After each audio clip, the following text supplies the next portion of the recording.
Well, I'm so excited today because we are giving a spotlight to Debra Parmley.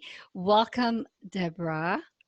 Thank you, Sabea. I'm thrilled to be here chatting with you today. It's so exciting for me to have you here and giving you a spotlight because you are one of the originals. I think of you as one of the originals, and not only as one of the originals in Shimmy Mob per se, but um, the original that had so much drive and made things happen in spite of all the challenges, which we're gonna be talking about that. So for those of you guys watching this interview, Debra joined as a team leader back in 2011 for a very first one back in Memphis, Tennessee.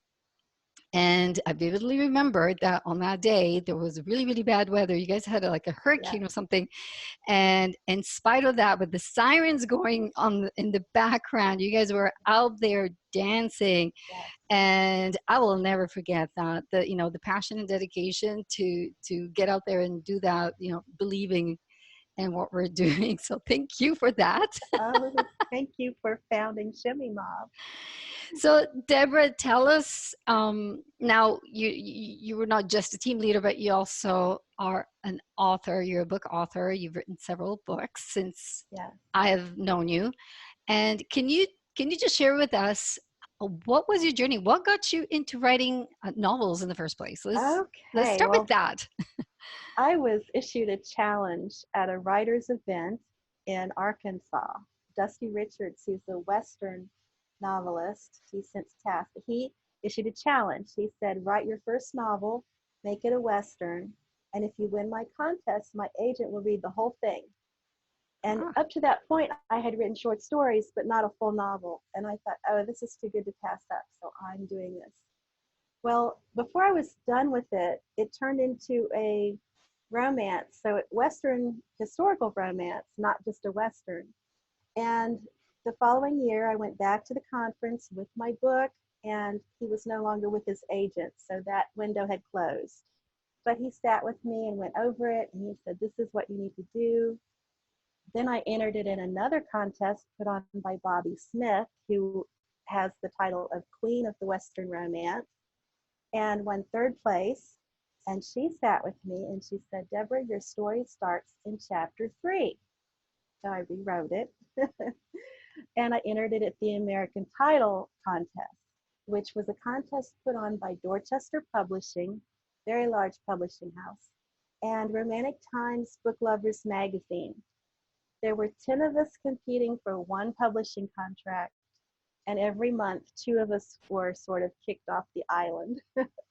I made it up to round 2, and shortly after got an agent, and a year later he sold my first book, which came out in ebook in 2008 and in print in 2009.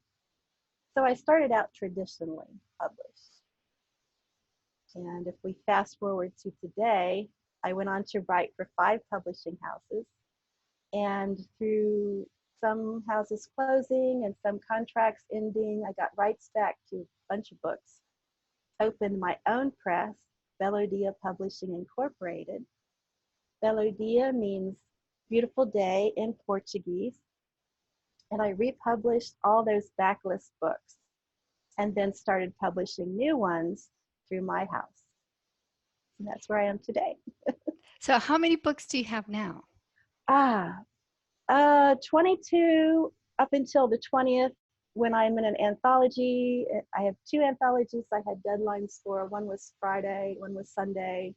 I have another book due on the 20th, which is a full-size book. So if we're not counting anthologies, I'll be close to 22 soon. I just Wow, keep that's a rolling. lot of books.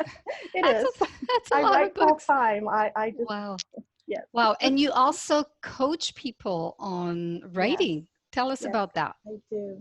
Tell us about Well, that. I've done different types of teaching. I have everything from 4-hour workshops locally to classes and panels at conventions to mentoring privately on Skype or Zoom.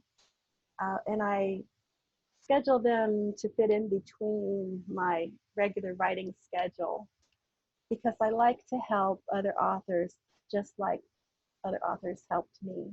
they helped me get a foot up. So I like to help other authors get a foot up.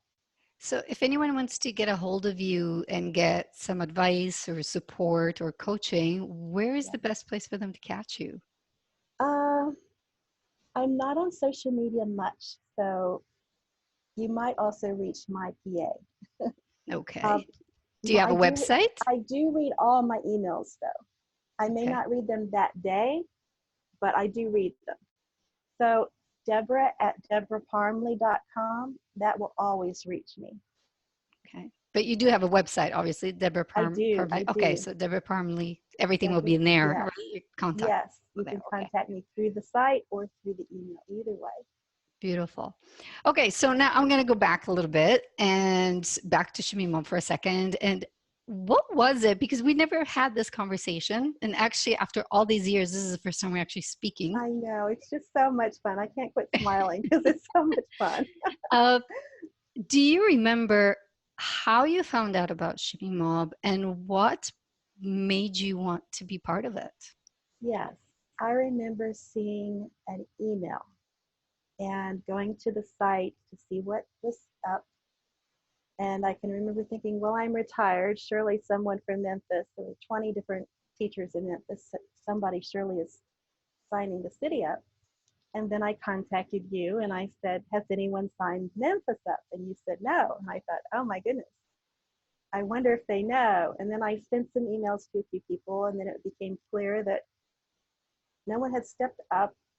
And I said, I might be retired, but I can do this one project. So I signed Memphis up as team leader, and that was the beginning of everything. Hmm. And now, I know I mentioned this to you before we started the recording, but I just want everyone watching this and listening to understand the power that one person can have or one word can have and how far it can reach outside our local community. Deborah, you wrote your last novel. I believe it's your last one. Is it the last one you wrote? Yes, Okay. I have it right here. Okay. So the last novel that you wrote is about a belly dancer who's involved in Shimmy Mob. And interestingly, I received a message from someone on the other side of the planet interested in participating in Shimmy Mob. She had never heard of Shimmy Mob. She didn't even know it existed until she read your novel. And she got so curious that she contacted me saying, I want to do this in my city. So we just never know how impactful we can be when we're thinking, when we're putting things out there and not staying so local. So thank you for that. Thank you for sharing this story about this dancer and Shimmy Mob. What prompted you to write around Shimmy Mob? Well, I've been writing about all sorts of characters, and through the years, friends would say, when are you going to write a belly dancer? And I would think, well, I'll get around to that. um, and I had started putting a little bit about Shimmy Mob in the back of some of my books because the information there is so good. And several of my books feature heroines who have come from abusive situations, and I want the information to be out there so that readers can find it when they need it. And so this was just a step further. I thought, well, if I'm doing that, why not write about a belly dancer who is involved in Shimmy Mob? And why not make her the assistant to the team leader as they set up Shimmy Mob? So this way the readers can see what it's like to set up a Shimmy Mob event. And that's where the idea came from. Well, thank you for that. And I know You're people are welcome. loving the novel, so that is Yes. fantastic. And is there, before we go, is there anything you would like to share about whether it's about your books, about writing, about Shimmy Mob, about the cause, anything of anything that you would like to leave those people Yes. watching us right now? Yes. A few things. We just don't know what a little ripple can do. One of the things I like to tell my writing students is the story I have of the power of one bookmark. I was selling some furniture, and my first book was not yet out. but it was coming out very soon in print, so I had bookmarks. And I asked the woman who bought the furniture if she would like a bookmark, and she said yes. And it was probably 4 or 5 years later, and I was contacted by a library in Mississippi. They were having their very first author day, and they wanted me to attend. So I said yes, and I went there and signed and sold books and gave a little talk. And afterward, I asked the librarians in charge, I said, how did you get my name? How did you find me?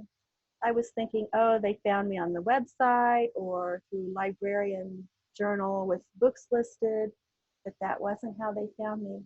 She said, one of our patrons came in and handed me your bookmark and said, please invite this woman. I love her books. So that's the power of one little bookmark. We just don't know what ripples we cause when we do things, even the smallest of things. And that's an important lesson all around, I think. And the other thing, the quote you'll hear me say often, every day we are alive is a beautiful day. And this is what I live by, and I say it often, and it's the name of my publishing house. And every day we are alive is a beautiful day. So let's treasure those moments. Cherish the moment. That is so beautiful. Thank Thank you. you. Thank you so much. It's been so lovely to talk to you rather than emailing and It texting. has been. Thank you so Yeah, much for inviting me. absolutely. And you guys watching, make sure you reach out to Debra, check out her website, order her books. And if Yep. you are an aspiring writer or you want Sure. to learn, you're already a writer and you want some extra coaching, be sure to reach out to Debra. I'm going to have we have the website link below. So thank you again, Debra. Thank you, Savannah. So we are recording. You should be able to see that on your end, that it is recording. Did your books So, come yet? sorry? Did your books come in yet? No, The not package yet. I sent. Oh Okay. no, it's going to have to come across the border. So Yeah. it all depends if they decide to go through and open and put it in a pile to check. Uh-huh. It's pretty random, but thank you for sending that to Oh, me. you're welcome. And speaking of your book, I have to tell you something. Remember I said there's something I need to tell you. Yes. Yes. So I got an email a couple of weeks ago from a lady saying, hey, I want to do Shimmy Mob here in my city and just want to know more about it. So I connected with her over Zoom like I'm doing with you.